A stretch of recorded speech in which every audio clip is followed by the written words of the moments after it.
ভাইরা আমার, ইমাম মাহদী আলাইহিস সালাম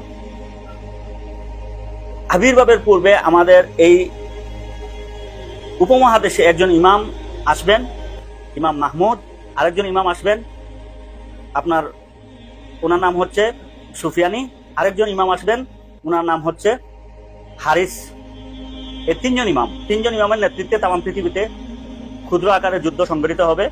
ইমাম মাহমুদ উনি এই পূর্ব দিকের অঞ্চলগুলাতে, অর্থাৎ এশিয়ার পূর্বাঞ্চলগুলাতে উনি নেতৃত্ব দিবেন। ইমাম হারিস মধ্যপ্রাচ্যের ওই পশ্চিমাংশগুলাতে নেতৃত্ব দিবেন, এবং ইমাম সুফিয়ানি উনি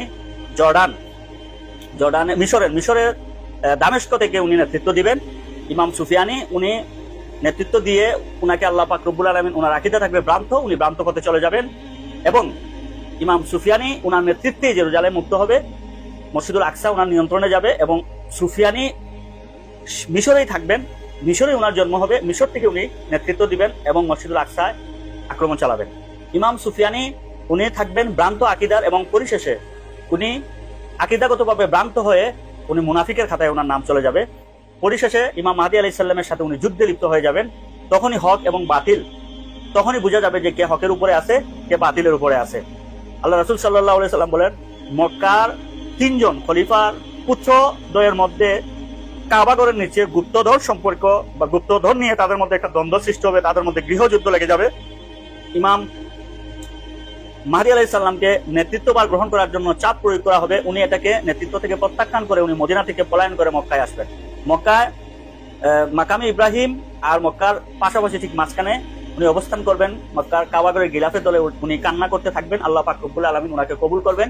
তখনই পৃথিবীতে প্রচার হয়ে যাবে উনি ইমাম মাহদী আলাইহিস সালাম। ওনার হাতে বায়াত রেখে সর্বপ্রথম 70 জন মানুষ ওনার হাতে বায়াত রেখে ওনাকে ইমাম হিসেবে স্বীকৃতি দিবেন, এবং ওই তিন খলিফার যে তিন পুত্রদ্বয়ের মধ্যে যে গৃহযুদ্ধ চালু হবে, তাদের মধ্যে যুদ্ধে অনেক হতাহতের ঘটনা ঘটবে।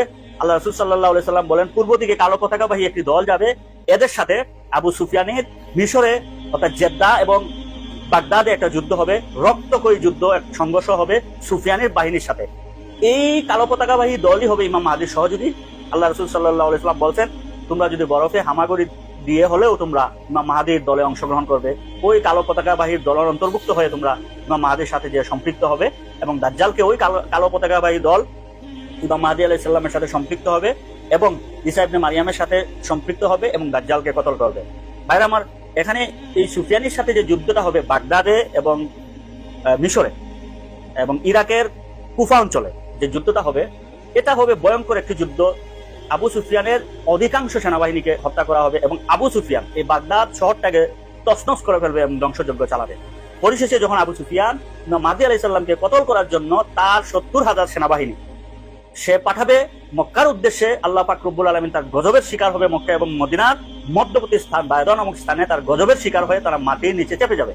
হযরত আয়েশা সিদ্দিকা রাদিয়াল্লাহু তাআলা আনহা জিজ্ঞেস করেন, ইয়া রাসূলুল্লাহ, এখানে তো অনেক সৈন্যবাহিনী আছে, তারা শহীদে আসে নাই, তাদেরকে জোরপূর্বক আনা হয়েছে, এবং এখানে অনেক নিরীহ মানুষ আছে, শিশু মহিলা আছে, এই বায়দা নামক স্থানে তাদের হিসাব নিকাশ কিভাবে হবে?